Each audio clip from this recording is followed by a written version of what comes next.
नमस्कार, मैं सुमित एक बार फिर आप सबका स्वागत करता हूं मेरे YouTube चैनल एजुकेशन जानकारी के अंदर। तो आज इस वीडियो के माध्यम से मैं आपके सामने कुछ ऑब्जेक्टिव टाइप क्वेश्चन लेके आया हूं जो कि भारतीय राजनीतिक सिद्धांत से संबंधित हैं। ये क्वेश्चन कहीं ना कहीं हमारे आगामी परीक्षाओं के लिए बहुत ज़्यादा इंपॉर्टेंट हो सकते हैं। तो आइए देख लेते हैं कुछ क्वेश्चन, जिसमें पहला क्वेश्चन जो कि इस प्रकार है,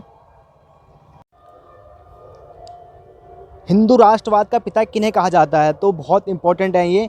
हिंदू राष्ट्रवाद का पिता कहा जाता है बाल गंगाधर तिलक जी को। राष्ट्रवाद की भावना स्थापित करने के लिए उन्होंने महाराष्ट्र के अंदर गणेश पूजा की स्थापना करी थी, जिससे हिंदू मुस्लिम सभी समुदाय आपस में मिलकर एक राष्ट्रवाद की भावना को उत्पन्न करें। तो ये जुड़ा हुआ था हिंदू राष्ट्रवाद के पिता बाल गंगाधर तिलक जी के साथ। किसका कथन है कि स्वराज मेरा जन्मसिद्ध अधिकार है और मैं इसे प्राप्त करके रहूँगा। बहुत इंपॉर्टेंट थिंकर हैं हमारे राजनीतिक सिद्धांत के, और भारतीय स्वतंत्रता संग्राम में इन्होंने बहुत महत्वपूर्ण योगदान दिया है। तो इसका आंसर है बाल गंगाधर तिलक जी। इसके भी आंसर बी सही है। नेक्स्ट क्वेश्चन जो कि इस प्रकार है, कौन अपनी प्रचंड मेधा शक्ति के कारण महाराष्ट्र के शुक्रवात कहलाते थे। तो जो महाराष्ट्र के शुक्रवात कहलाने का गौरव प्राप्त हुआ था वो महादेव गोविंद राणा थे, क्योंकि ये बहुत ज़्यादा इंटेलेक्चुअल भी थे, न्यायाधीश भी थे, लेखक भी थे, इतिहासकार भी थे। इसी के कारण इनको महाराष्ट्र का शुक्रवात कहा जाता है। न्यायमूर्ति डैश एक ब्रिटिश काल के भारतीय न्यायाधीश, लेखक, समाज सुधारक, विधिवेता, अर्थशास्त्री, इतिहासकारक और शिक्षाविद थे। तो जो ये न्यायमूर्ति थे ब्रिटिश काल के दौरान, और जो कि सुधारवेदा भी थे, सामाजिक सुधारक भी थे, विधिवेता, अर्थशास्त्री भी थे।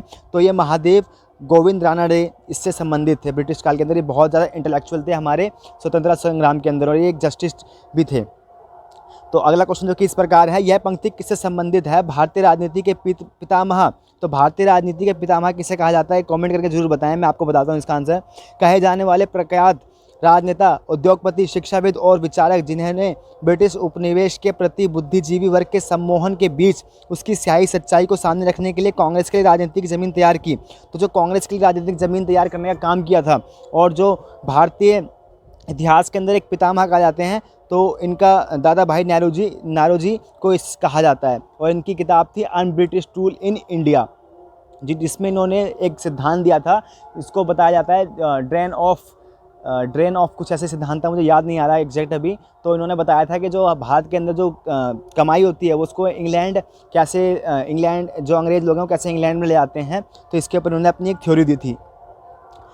प्रश्न अगला है कि 1986, 1993 और 1906 में 3 बार भारतीय राष्ट्रीय कांग्रेस के सभापति कौन रहे। तो ये भी थे हमारे दादा भाई नेहरूजी। ये 3 बार भारतीय राष्ट्रीय कांग्रेस के, इंडियन नेशनल कांग्रेस के अध्यक्ष रहे हैं।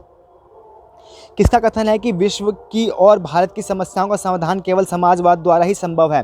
तो समाजवाद के प्रवक्ता थे, आप जान ही गए होंगे इस ऑप्शन में, कर्जन तो हो नहीं सकते समाजवाद के सिद्धांत कारक, ना ही बाल गंगाधर तिलक थे। और जो थे वो समाजवाद के जो समर्थक थे वो थे जवाहरलाल नेहरू जी। और इनका ये याद रखना है, इन्होंने लोकतांत्रिक समाजवाद की बात कही है, ना कि अलग प्रकार के। तो इन्होंने लोकतांत्रिक समाजवाद की बात कही थी।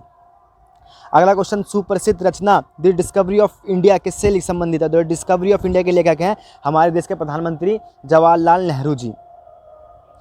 किसका सुप्रसिद्ध कथन है, उठो जागो लक्ष्य प्राप्ति तक रुको मत। तो बहुत इंपॉर्टेंट कोटेशन है, उठो जागो लक्ष्य प्राप्ति तक रुको मत। ये हमारे लिए कहीं ना कहीं मोटिवेशन का काम भी करता है ये। तो ये बहुत हमारे महत्वपूर्ण थिंकर, माफ़ कीजिएगा, स्वामी विवेकानंद जी से संबंधित हैं। कौन से स्वामी विवेकानंद जी के दर्शन के आधार थे। तो जो स्वामी विवेकानंद के दर्शन के आधार थे वो वेद वेदांत की परंपराएं स्वामी विवेकानंद के दर्शन के आधार थी। वेद वेदांत के व्याख्याता और प्रभावशाली आध्यात्मिक गुरु कौन थे।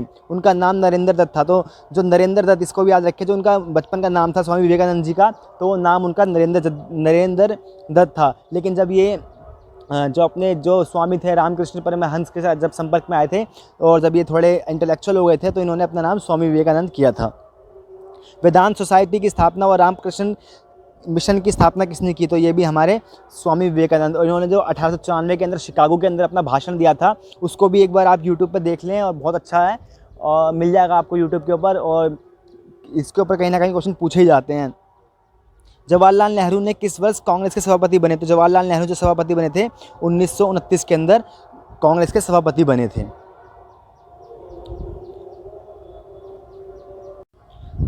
तो आज मैं आपके सामने कुछ इतना ही क्वेश्चन लेकर आ पाया, क्योंकि मैं अभी आउट ऑफ स्टेशन हूँ। तो माफ़ कीजिएगा, थोड़े कमी क्वेश्चन है इसके अंदर, थोड़ी नॉइज़ भी है यहाँ पे, तो मैं इसलिए ज़्यादा बोल भी नहीं पा रहा हूँ। तो अगर आपको अच्छी वीडियो लगी हो तो ज़रूर बताएं, अगर कुछ कमी रह गई है तो कमेंट करके ज़रूर बताएं। आपने मेरी वीडियो को देखा इसके लिए आपका तहे दिल से धन्यवाद। अगर आपको अच्छी लगी तो इसको लाइक ज़रूर करके बताएं। Thank you so much for watching my video.